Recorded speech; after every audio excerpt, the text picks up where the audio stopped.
Sometimes when people think of Stratford, they think of going to see a play. But today, we're at the Stratford ComicCon.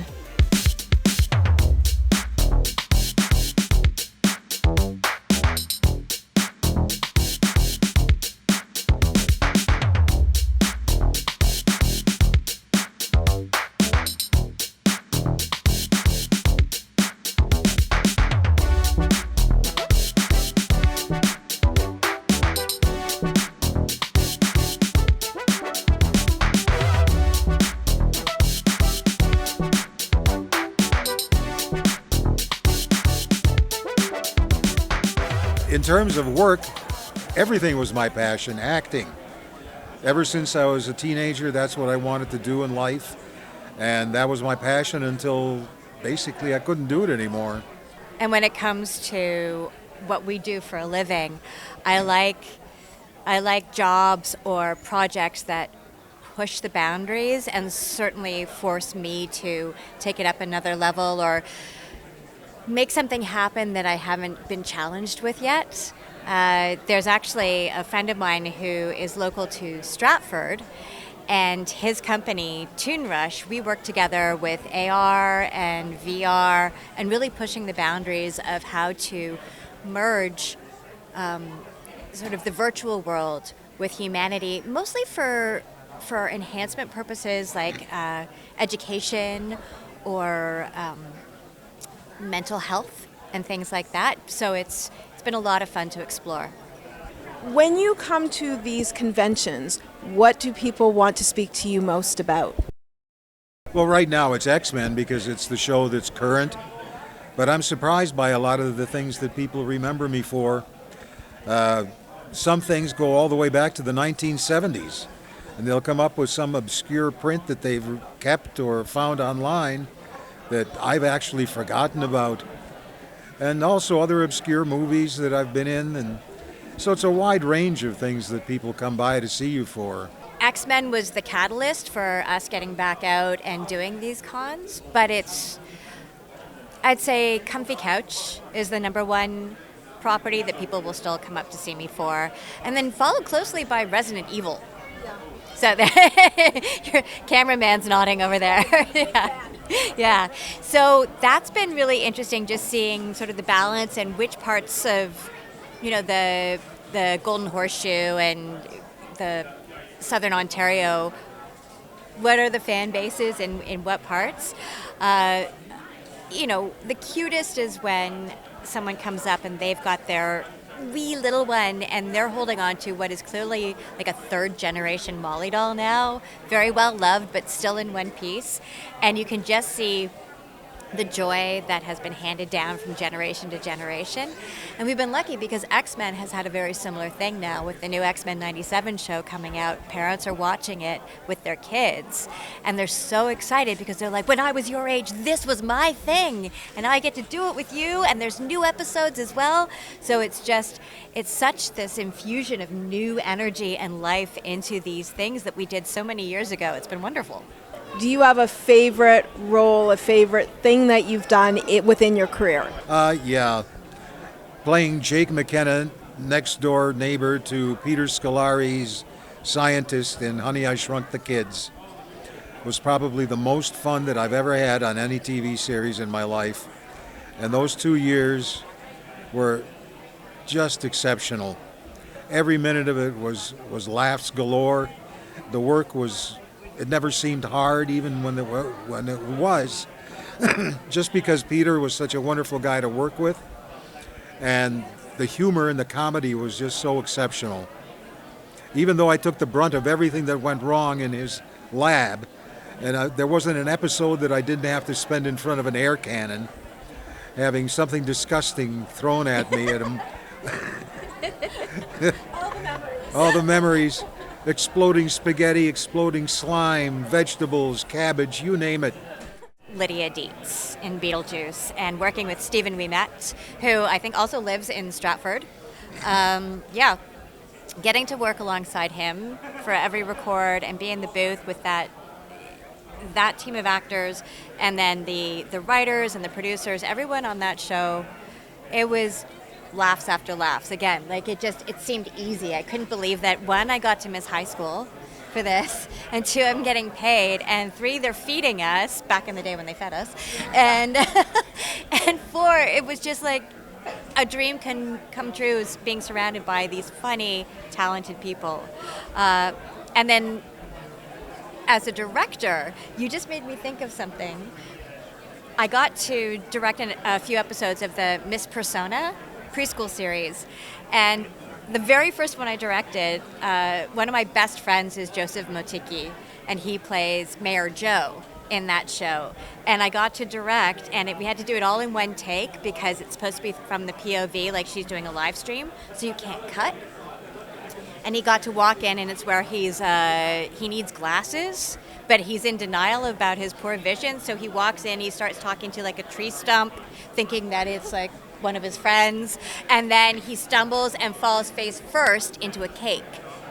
And we got it on the one, we practiced it many, many times, we got it on the one take, but I got to have my best friend do this amazing physical comedy and go face first into a cake. Probably the most fun I've had from a directorial standpoint. So, what is it about getting your face covered in shmush? Like it's great, you know? Well, the Three Stooges started it. There's nothing as good as a good pie fight. Yep, agreed.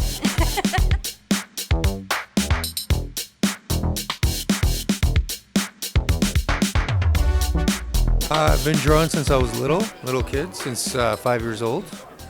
And I just wanted to do something for myself, and have a bunch of friends who do it.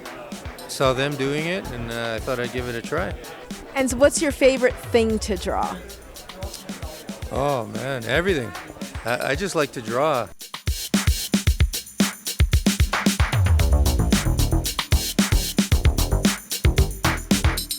So I am an indie author. I'm from Oshawa, and I write science fiction and fantasy. I've been doing this for 12 years now.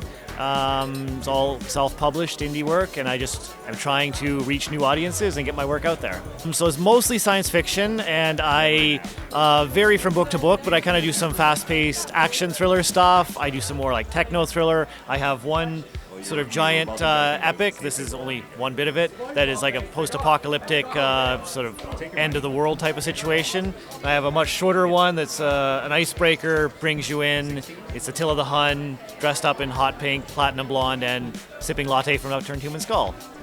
I have a degree in literature, and after finishing school, it was sort of a slow process of doing a lot of freelance work, and I realized, actually, you know what? I should be writing stuff for myself. So I started writing and working on scripts and story ideas. And I had this idea that really only worked as a comic. As you can see, I've worked on a lot of stuff. I write weird, character-driven, supernatural stories, and I love it.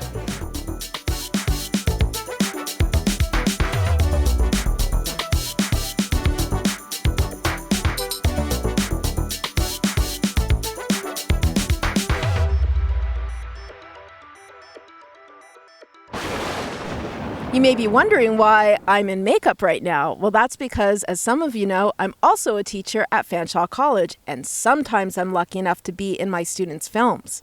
The things I'll do for my kids.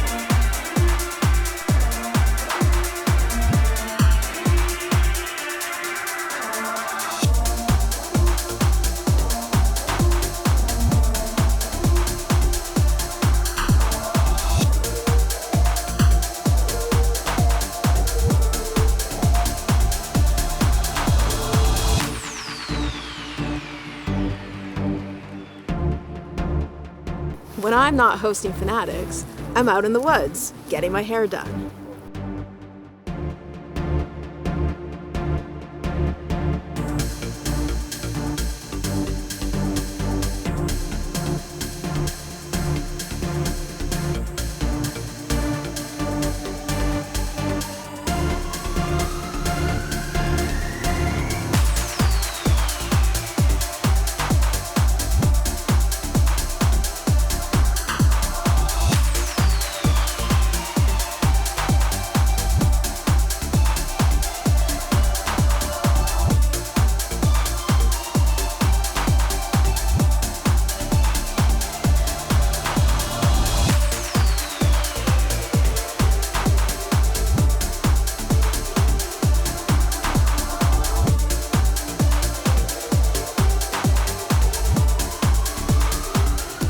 the most I've worked out in years.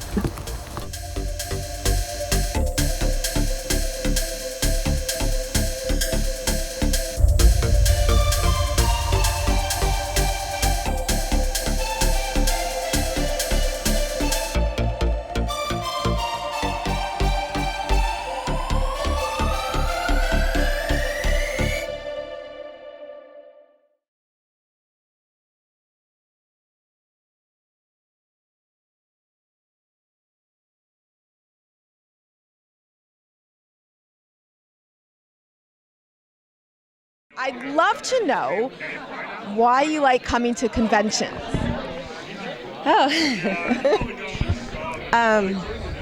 It may be a very different reason than other people, I don't know, but I've been an actress now 43 years. And my dream was always to be the actor that had pictures from so many years of films that someone would say, oh, I remember her in that, and I remember her in that, and I remember her in that, and to create a career as opposed to just doing a few things.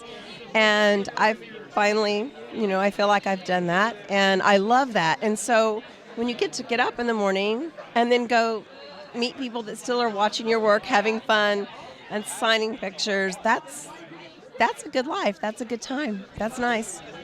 When the fans come to your table, what do they speak to you about the most? They usually ask me how I maybe did the emotional characters in Friday the 13th or Freddy's Nightmares, because they were always crying. I don't use artificial tears, so they ask how I kept that up for that long of a period of time. But it's mostly an emotional recall type of situation. You do get a migraine a lot every day. But it's usually that, and what kind of shows are my favorites, like Psycho and, of course, American Horror Story and Walking Dead. And I have students on those shows now, too, because of my school, Actors Audition Studios, yes. I've had it for 25 years, and we're in Texas and Los Angeles and France. And so I have students on Walking Dead and American Horror Story and Disney and Nickelodeon and movies out now. So I rewrote a way of teaching acting for film and television so someone can, instead of it taking 10 years to be an overnight success, I can take about 8 years off of that, and we work really tight in the audition and the camera setup, and I work with them very closely as a mentor coach, and it's really great. Because every day I get a text that somebody's booked another show. I'm like, yep. I do write. I have this book, Get Started Not Scammed, that I wrote very specifically to help people who are creative in many fields to learn how to get involved in the business without getting scammed, because there's a lot of bad business out there. And this is a photo art book called Beautiful Monsters. My studio photographer did this, so we put my face, it's on the poster of Part 7. We did it in makeup on that. It was really cool. I have a parenting book called The Yes Jar, and I love doing that. And another acting book coming out called Slate. So my baby girl, Piper Lincoln, yes. Well, she's been acting since she was 8 months, so she's been the JCPenney baby and the Macy. She's been every baby there was. And she played Ashley Judd in their story of their family, and now she is living in Paris. She runs my studio virtually from Paris. It's crazy. And has her new movie coming out, The Barn. And actually, you know what? We might have both of our movies. We might both have a movie come out at the same time this summer, because I have one called Expulsion coming out. It's really cool. It's about alternate universes. I play a very disturbed woman who's trying to get the universe to close because I keep falling apart.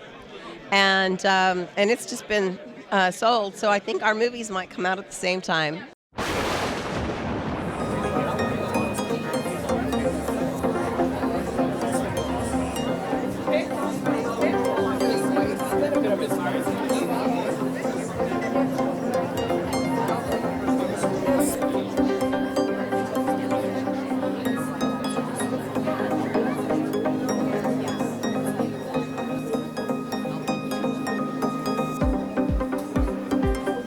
You are here for a Butter Tart Fest. It's the first one in London that we have brought. Great Canadian Butter Tart Fest actually is originated in Paris, Ontario, and we are hitting 9 years this year for that. It is Southern Ontario's largest Butter Tart Fest. However, I want to say that another year here in London, we're probably going to be pretty close because all the Londoners did want to venture out to this one. How did you come up with Butter Tart festivals? So being an event planner, a festival planner, we're always looking for something that is needed in the area. 9 years ago, there was only one in Northern Ontario, and we said that it's time to bring this to Southern Ontario. I went and said, what is the big hype? I had a bite of a Butter Tart just from a regular local baker, and I said, okay, I see what we need to do here. Everybody wants a Butter Tart.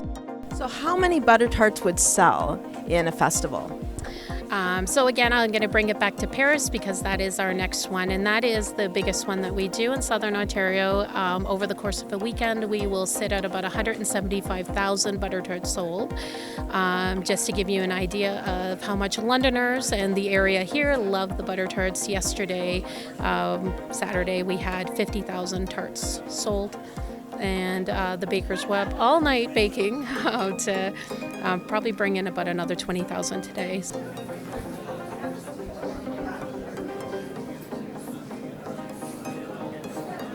there's your treat. You try it. Might be a little chilly. Might be a little chilly. No, cold because is it was fine. outside. Yeah, we had it in the truck today. You're gonna film Just so me eating you it? you'll be filming her licking her fingers because we're a runny tart. Oh, the best. Okay, ready? Oh my god. I haven't even got to the middle yet. It's delicious. Hold on. Just keep rolling. Oh, it's so good. It keeps getting better. I'll be back to buy more. All right, that's how we suck you in. Have a bite.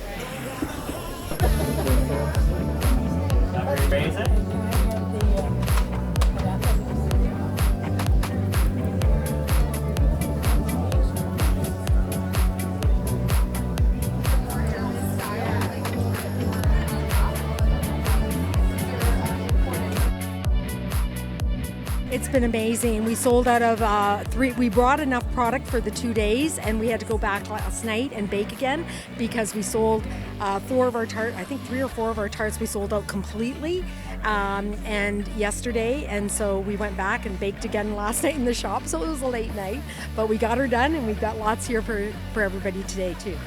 Is our top seller? Yeah, it's going to be our maple bacon. It's been our top seller. Those are 2 of the awards that we've won for that particular tart, and they were against regular bakers. They weren't. They don't have gluten-free categories, so we get put in with all the other bakers. And we've won a total of 6 awards at tart festivals in 2018 and 19, and maple bacon got 2 of them. So we've been selling a ton of bacon maple tarts. It's a tongue twister.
I've been invited down to bring my movie car up to CK Expo and everything. I trailered it up here and everything, and like gratefully because, well, this will not mix so well in the rain. It's painted clean, not to mention what's on it. So. So did you do this yourself? You made this? Yeah, obviously it's a bought stock DeLorean. It's still stocked, and everything on the outside I made myself. You know, that you see hanging on the car and inside the back there, I basically made myself, and then everything in the inside is from the community, that the time machine community that makes these things in electronics and such that I personally can't do. Although I did make the flexipassor inside, you know, with the circuitry that came with it, you know. So I made that myself.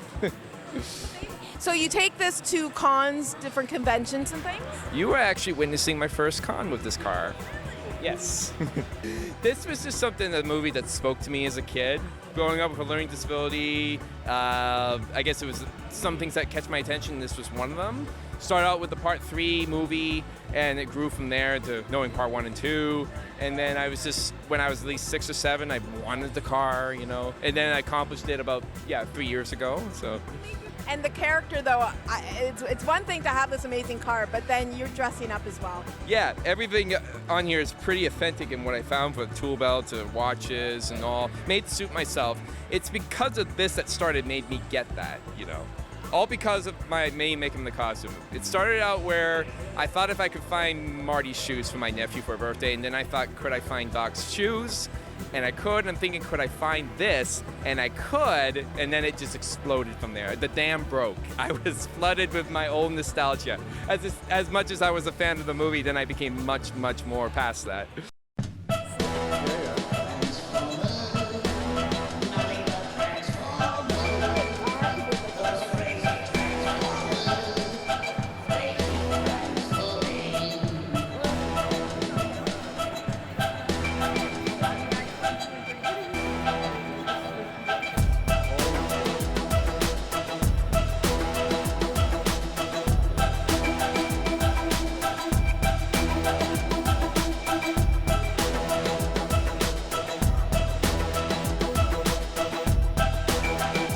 We're Dabble Makerspace. We are a community hub that supplies resources and tools for makers in the community, or anybody who wants to do those one-off projects but not invest in all of the tools that need to do that. So we have a couple of 3D printers, we have a laser cutter, we have what's called the chomp saw, so this can cut cardboard, but it's safe for kids to use. We also have sergers and sewing machines and all the stuff. So if you ever go to like Michael's and want to try just something, we probably have the supply here as well. So if you can come and try and do that. We also do workshops from local makers. So what kind of things do people tend to come in to, want to make? Yeah, so one of the popular things has actually been lino cut. So you can make your own kind of stamp to make stamp for printmaking. Polymer clay has been a big one, so making little characters. The 3D printer is always a popular draw. So we've been doing a lot of minifigure painting as well. And we do D&D sessions as well, so people can kind of learn that immersive world and kind of build the confidence in storytelling.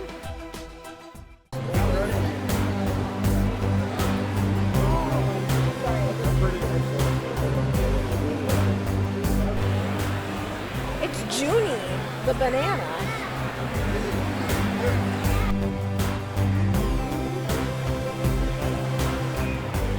Cocoa Pebbles, chocolate. Don't tell bread. Have you always been writing science fiction? Yes, since I was a child. In fact, I used to sit around a semicircle driveway with the neighborhood kids as a child who had not yet started school, and I would tell science fiction adventures about how the world was going to be wonderful, and they were starting the different missions to go to the moon, and it was going to be so great. And I'd have these kids hanging on every word. And these kids were not just my age, they were 2, 3, 4 times older than me. And I would just spill out these fantasies and adventures, and then I would say something crazy like, and it's going to be so great, because the teachers or whoever want to punish us for talking too much or whatever aren't going to be around to bother us because it'll all be computers. Tell us about the book collection that you're here promoting today. Okay, well, the book started originally from series work that I did in the 80s, but after the pandemic hit, I went a little bit nuts. Okay, I got stir crazy. I told my wife I'm dusting off all the old works I used to work on for the kids, and now I'm doing the grandkids. It's called Sword Masters of Azure, the next generation of Avalon. And so the stories start with a group of children who are on a alternate Earth in an alternate universe, and they get swept off their world and taken to this magical planet called Azure that is connected by a Nexus Vortex portal gateway. They generate through ley lines on every alternate Earth in every universe within the multiverse. And so when they walk through, they end up into different realms. But there's another method in these particular vortexes. These gateways, for anyone who is creative or imaginative, and all children are, they dream and their imagination goes through and becomes reality in the other world. And this has been happening since the dawn of time. And how many issues are in this collection? Now, there are over 20 right now. And then the rule book as well for the Score 44 game, which is one of the games that I invented. So basically, there's a bookmark. And the bookmark gives you some information about the various books. And on the back is a whole bunch of YouTube and Facebook presentations, including tutorials on how to play the game. Right? So you can actually sit down and listen to that first. Say, oh, that sounds interesting, or I don't like it, whatever your choice is. And then you've got some background on the game. And then you can decide to play it. Or you can even call me up and book a personal tutorial at the Nerds Gaming Center in Woodstock.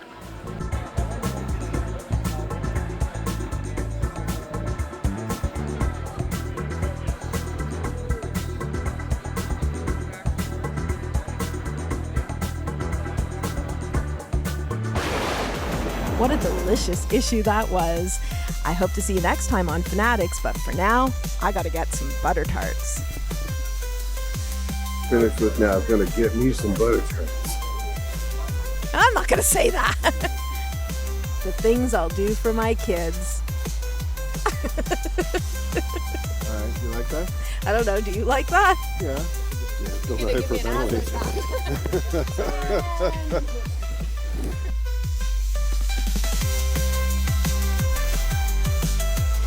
Do you still have your spider?